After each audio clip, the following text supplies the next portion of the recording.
السلام عليكم ورحمة الله وبركاته. مرحبا بكم معنا في حلقة جديدة على قناة الشيف حدو. اليوم ان شاء الله اختارينا ندوزو معكم الكغاطان بالشوفلور والبطاطا. كيف ما شفتوا معايا الشوفلور ها هو نقيته مزيان وغسلته مزيان ورقدته في الماء على الاقل واحد ربع ساعة باش ما يبقاش فيه هذاك الغبرة. البطاطا حتى هي نقيتها، وهنا وجدت معكم واحد كوكوط درت فيها الماء حتى كيف ما شفتوا معايا بدا يعني كيغلي مزيان. درت فيه الثومه ضروريه في هاد الوصفه هذه. بالنسبه للسليق ديال الشوفلور كينقص من هذاك الجهد ديال الشوفلور. والملحه انا غنديرها معكم دابا كيف ما شفتوا.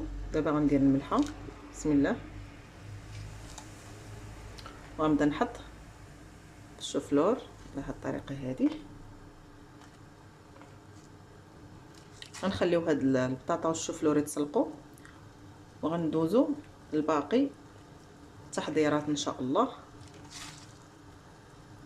اللي هي صوص بيشاميل والعناصر ان شاء الله الاخرى اللي هي شي حاجه اللي هي سهله موجوده في كل بيت، ماشي شي حاجه اللي هي صعيبه. كما شفتوا معايا بطاطا لاصوص بيشاميل عندي ليه هنا 2 معالق كبار ديال الزبده غيذوبوا مزيان شويه كتذوب.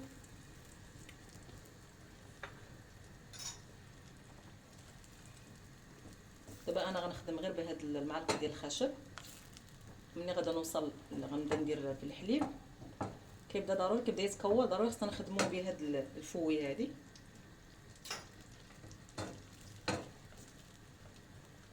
شفتوا هاد الزبده دابت. دابا غندير هنا عندي 2 معالق كبار عامرين مزيان ديال الفورس او الدقيق الابيض.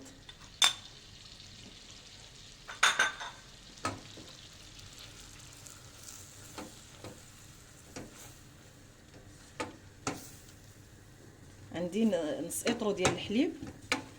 علاش انا درت 2 معالق عامرين مزيان، درت فايته نص اطرو، يعني درت نص اطرو ديال الحليب ودرت تقريبا واحد الكاس ديال العنبه زايد باش تجيني شويه لاصوص بيشاميل شويه زايده. الا كنتو غديروا غير نص اطرو نص اطرو واقف، يعني ما تفوتوش 2 معالق عاديين ما عامرينش بزاف. بسم الله.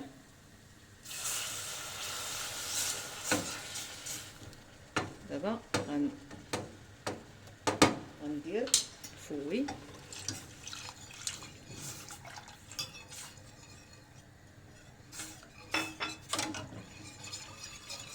وانا كنخدم بحال هكا. كما شفتوا راه ما غاديش يبقاو هذاك يعني الطحين ما غيبقاش لنا مكور بصفه نهائيه، وانتم غتشوفوا لا كريم ديالي كيفاش غتجي. دابا غندير الملحه والحليب راه درتو غير بارد. بسم الله. غندير الابزار، بسم الله، وغندير الكوزه.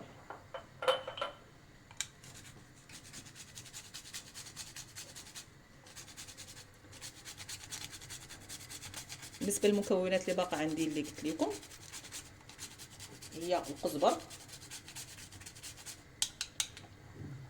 انت هنايا معايا عندي القزبر، وعندي 2 اصفار البيضه، اصفار البيض 2، وعندي الفرماج النوعيه اللي بغيتو.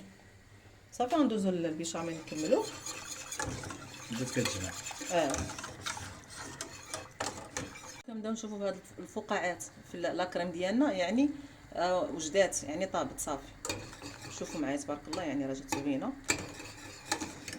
دابا غندير الصفر ديال البيض. حركي مزيان باش ما يطيبش.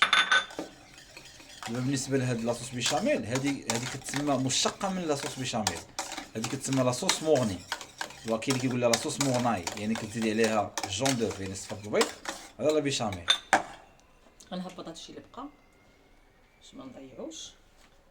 كيعطي واحد المذاق صراحه مغاير للبيشاميل وكيتواتى مع الشوفلور. دابا غندير القزبر،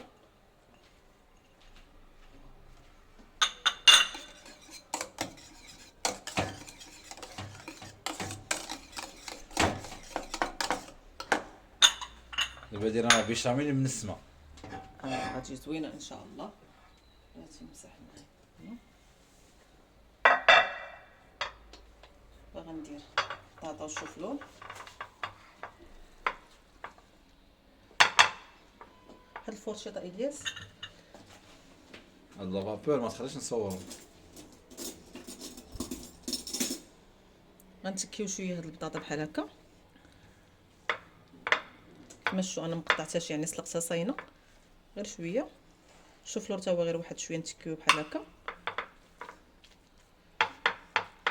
وهذا الفرماج غندير نصف الكميه غنديرها هنا باش يجينا يعني هاد العناصر كامله منسمه بالفرماج مزيان. وغندير واحد شويه في لاصوص بيشاميل بحال هكا باش كتجي بنينه.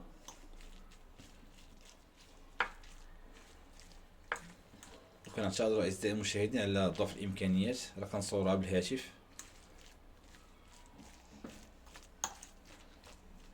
ولكن كنحاول نوصلوا لكم المعلومات كما هي والطريقه يعني بسيطه.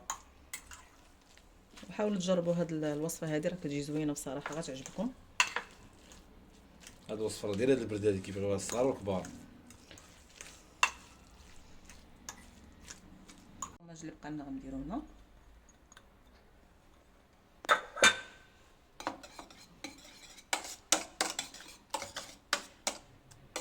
بالنسبه للفرماج على حسب الامكانيات ديالكم يمكن لكم ديروا حتى 3 الانواع يعني تخلطوهم وديروهم كيجيو زوينين. انا عندي غير نوع واحد. قد ما درتو الفرماج قد ما كتجي زوينه بزاف. كيف ما شفتوا غنوزع، نحاول نوزع لاصوص كامل.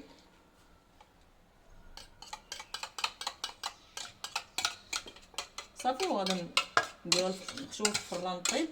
الفران نشعلو الفوق لتحت ونتلاقاو ان شاء الله باش نشوفوا الشكل النهائي ديالو. كان هذا هو الشكل النهائي ديال الكغاطان ديالنا. صراحه جا زوين بزاف. نتمنى من الله تجربوه وينال الاعجاب ديالكم بالصحه والراحه.